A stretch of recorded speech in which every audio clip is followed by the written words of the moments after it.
কবরে যদি আগরবাতি, মোমবাতি আর চাদর দেওয়া জায়েজ হতো, জান্নাতুল বাকিতে 10,000 সাহাবীদের মাজার আছে। সুবহানাল্লাহ।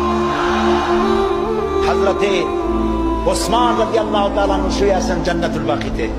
হযরতে আয়েশা আমাদের মা রাদিয়াল্লাহু তাআলা আনহা শুয়ে আছেন জান্নাতুল বাকিতে, উন্মুক্ত আকাশের নিচে। আহারে, হযরতে আব্দুল্লাহ ইবনে মাসউদ রাদিয়াল্লাহু তাআলা আনহু শুয়ে আছেন জান্নাতুল বাকিতে। চাদর নাই, আগরবাতি নাই, মোমবাতি নাই, কিচ্ছু নাই।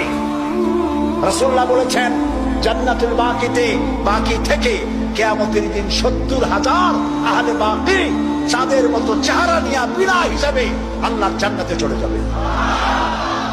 ওইখানে চাদর নাই। আর আমরা আমাদের দেশের পীর সাহেবদের মাজারে